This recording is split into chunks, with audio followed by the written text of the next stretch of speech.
Hey guys, I'm here to do my September wrap up for you guys. I know it's a little bit late, but I wanted to get my October TBR filmed and uploaded. I read 6 books during the month. That's about average for me. I'm a really slow reader because I always seem to get distracted with stuff. I never just sit down and read for several hours at a time.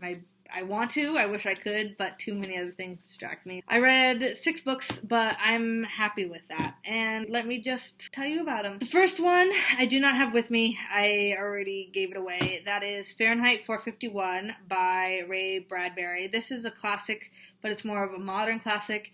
It's about firefighters in a dystopian world, but instead of fighting fires, they start fires by burning books because books are banned in this world. So whenever books are found in a home, they're burned, and sometimes the people are burned with them. And it was a pretty good book. I really liked the concept. The concept was a lot better than it was actually on paper, but that might have been Ray Bradbury's writing. It's not that it was hard to read, but it was just really weird. It was a modern classic, so the writing wasn't back from like Shakespeare's era, like classical literature and stuff like that. But it was just a little bit weird, some of the way some sentences were worded and everything. It took a little bit to get into the writing style, but overall I really did enjoy it, and I thought it was a good classic to read, and I'm glad I read it. I was never required to read it in school or anything for required literature, so I decided to read it now, and I am glad I did. The second book I read was The Timekeeper by Mitch Albom, and this was my only 5-star read of the month, but it was fantastic. As you guys might probably know, I've mentioned it a lot, I don't really keep books. If I'm never going to read them again, I don't have room on my shelves, and if I'm never going to read it, never going to recommend it, I don't find the point in keeping books because I don't collect them. But this book is staying on my shelf because it was just amazing. It's a really, really short read. I actually read it in a day, and I get really distracted with reading books and stuff. I might have read it overnight into the next day, but it was pretty much in like one sitting that I read it. And it's hard to explain. It's a fable about Father Time. God punishes him by locking him in kind of like a rock prison away from human beings and stuff, and he makes him immortal to teach him a lesson that God never meant for people to measure time. It's kind of hard to explain. It's done really, really well in this book. It does have some religious elements to it, but it was done really tactfully and really nice. I'm not religious at all. I cannot read a religious book, but this one, it was so little, and even though God was a major part in here, it was done so tactfully and so well that it wasn't bad. I was able to do it. And it's really hard to explain, but this is a really good book. This is my first Mitch Albom book. I have seen The 5 People You Meet in Heaven and Tuesdays with Morrie, but I've never read them.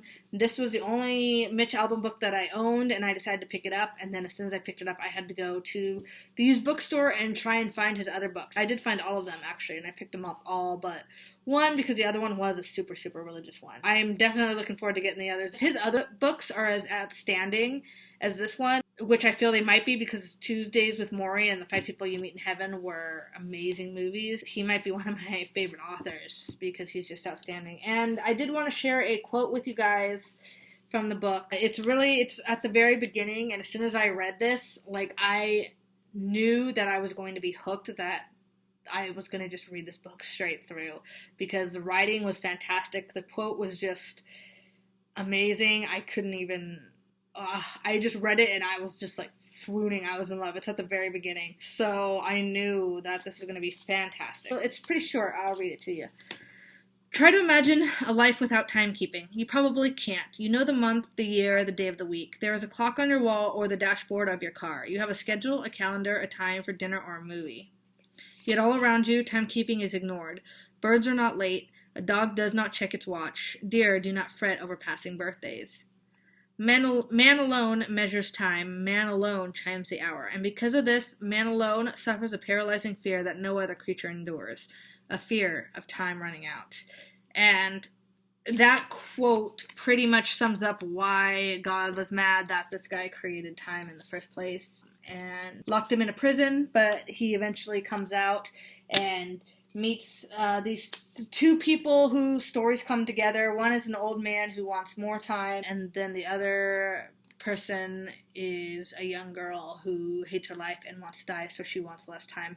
And their stories end up coming together in a beautiful way, and I can't even, guys. Just read this. 5 stars. If I could give it 100 stars, I would. Just read it. The next book I read was Extremely Loud and Incredibly Close by Jonathan Safran Foer. I saw this movie a long time ago, and I wanted to read the book, and it was actually really, really close.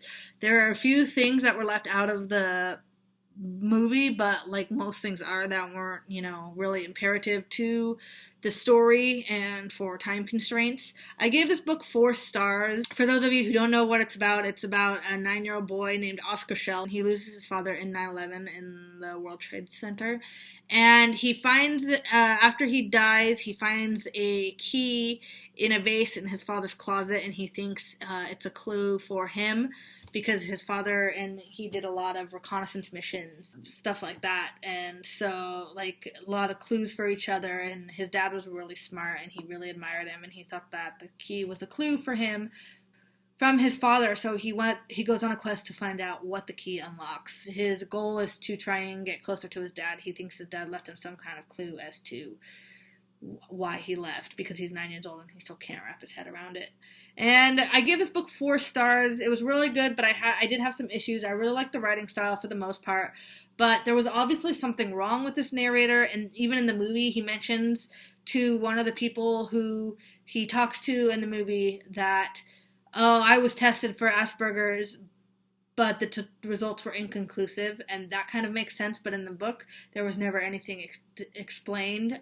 There was never anything even hinted at that there was something wrong with him. But he does have a long list of irrational fears. He doesn't like to be touched. He doesn't like things to be changed. There's a lot of things that are common with people on, like, the autism spectrum, but he is really smart, and so that is a sign of, like, Asperger's. But there was never anything mentioned in here about that. His fears were mentioned, his not liking to be touched were mentioned, he had some weird things he said, some weird quirks that were mentioned, but as far as why he was that way, it was never brought up, and I don't really like that when there's, like, obviously something wrong with a character, and it's not mentioned ever what could be wrong, and that kind of bothered me. Like, I didn't mind if they had just said, in the same thing in the book as he did in the movie, that, I was tested for autism and results weren't conclusive or whatever, then I would have been satisfied and been like, okay, well, maybe he does have Asperger's, it's just a test for wrong for whatever reason. But nothing was described like that at all. And then there were some weird words I didn't like he used pussy in place of cat, he used heavy boots in place of the word sad. It just didn't make any sense to me. Why, like, sad wasn't in his vocabulary, cat wasn't in his vocabulary. The first time he used heavy boots, I actually thought that he meant heavy boots, like, I didn't want to go walking today because I had heavy boots or something like that, and I genuinely thought, like, his shoes were uncomfortable because they were too heavy for him, because his shoes are too big, whatever. And then it took me a while to figure out, like, okay, no, heavy boots means sad, and pussy was really obvious to figure out, but it didn't explain where these words came from. Like, why is he using heavy boots? Why is he using the word pussy? Where did those words come from and not the words that most people use? That was never explained either, and that was another issue that I had with the book. I didn't mind that he used the words. I minded that they didn't describe why. And those little things were enough to bring it down to 4 stars, but it was a fantastic book. It actually has pictures scattered throughout it, which I really liked. It kind of broke up the monotony of the writing a little bit, and some things are really weird. Like, this one is just a page of a bunch of different numbers. I read this book quite fast, actually. It was a pretty interesting read, fun read. I'll never read it again, but I would recommend it. If you guys really like the movie, it's really, really similar to the movie. So if you enjoyed that, then you will enjoy this. This just has a little bit more detail, and you get more of an understanding of who Oscar is because it's written in his point of view. And that was really good. The next book I read was Perfect by Ellen Hopkins. This is a companion to Impulse, so I'm not really going to describe what it's about, but Impulse was about these teenagers who were in like a rehabilitation facility for various issues, and it doesn't follow up on some of the characters, which is why it's not a sequel. It's a companion, so it has characters in it that might have been in the first book or were our relatives to or friends of people that were in the first book. And I gave it only a 3 stars. This is definitely probably my least favorite of Ellen Hopkins so far. There wasn't really a lot that happened. I'm used to big twists at the end of her books, something major happening that wants to keep you reading, and I just didn't get that with this book. And that was really disappointing. I kept on reading thinking that a twist was going to come because they always come at the end of her books.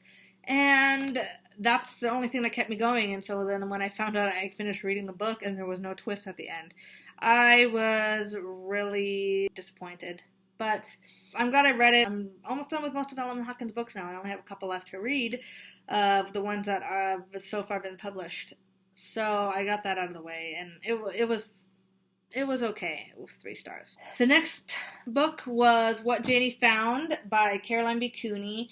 This is the 4th book in the Face on the Milk Carton series.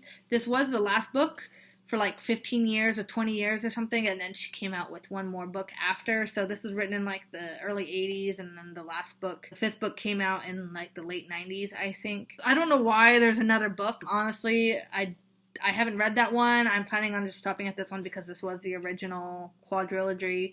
And the first 2 books were really good. It's about a girl who finds her face on a milk carton in school, and so she finds out that she was kidnapped. There's 4 books about her discovering that, trying to find out exactly what happened, just kind of discovering herself, discovering who her real family was, and stuff like that. This one didn't have a lot of stuff that happened in it. I didn't really enjoy it. That's why I said I'm going to stop here. I'm not going to read the 5th book because she kind of promised us a lot of stuff in this book. I can't tell you because it'll give it away. But if you've read it, you know what I'm talking about. This is a kid's novel, like, story. I read the first book, Face in the Milk Carton, when I was in elementary school, and I just never finished the series, and they were really cheap at a book sale one day, so I just decided to pick them all up. I picked them up for like $1 or something.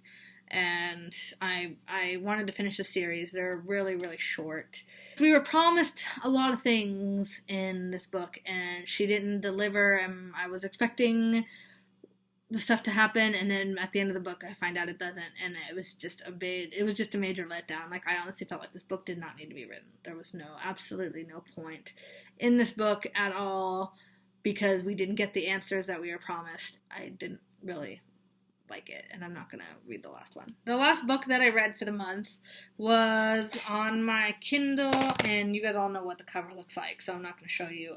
It's Fangirl by Rainbow Rowell. Honestly, you guys might hate me, but I did not like this book at all. I wrote a really long review on Goodreads because I had a lot to rant about this book. I only gave it 2 stars because it was horrible. The writing was crap. I didn't like any of the characters. I had issues with all of them pretty much except Reagan, but we didn't see enough of Reagan. And her descriptions was just like, how many times can you tell me that Kath touched Levi's chin or ran her hand through Levi's hair? It's just like, enough. I get the dang point.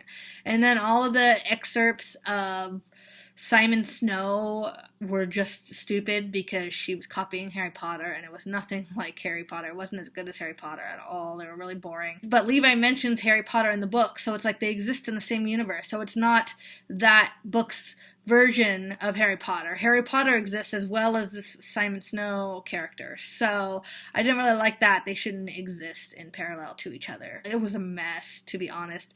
It was boring. Nothing happened. A lot of people say that it is realistic. Their first year in college, like, they were scared to go to the dining hall, and they didn't know how to make friends and all that. That was not my experience. As soon as I got there, I was like, yay, I'm free! And I just went out into the quad and, like, just walked around campus and made an effort to talk to people, and I found the dining hall first thing and made sure I ate, and I talked to people in my classes. I was completely opposite of her because I was happy to be out of high school and my house and living in the dorm for the first time. I kind of like went wild and crazy, and I was so excited for everything, and that could have been part of the reason, to be honest, that I didn't like it, because I couldn't relate to her experience at all, and I didn't find it, even though a lot of people have said that that's realistic and that's exactly how their experience was, that wasn't how mine was at all, and so I didn't see it as realistic, and plus, Kath got on my nerves, Levi got on my nerves. Her name is Cather, and I cannot deal with stupid names in books, like, it just bothers me, and the name Cather, I can't do it. And if you guys are interested more about all of the issues I had with it, I have like a lot of points I made. This is probably one of the longest reviews I've ever written on any book, because I just had so much to say about it. And I was thinking about giving it 1 star, but that's how much I hated it. But I like it better than I like my 1-star books, and so that's the reason it got 2 stars. But I know, like, everybody loves this book, and so a lot of you guys are gonna hate me for it, but that's just my opinion. I did not like it. I'm sorry, guys. I just don't like it. I'll leave a link to my review below if you guys want to check it out. I don't really want to say much more about it. I've already spent enough time on it writing my review, and I just don't want to talk about it anymore, because it just pisses me off and annoys me so much, and I don't want to waste any more time and energy into this book, to be honest. Okay, that was it. That's all I read for September. And if you guys have read any of these, or if you disagree with me, I'm sure a lot of you are gonna disagree with me on Fangirl. Go ahead and leave me comments down below, and we'll talk about it. Just be nice, please. We can have a discussion about it, and I know my opinion is probably different than yours, but just please be nice, and we'll talk about it, and I will be with you guys soon for another video. Bye.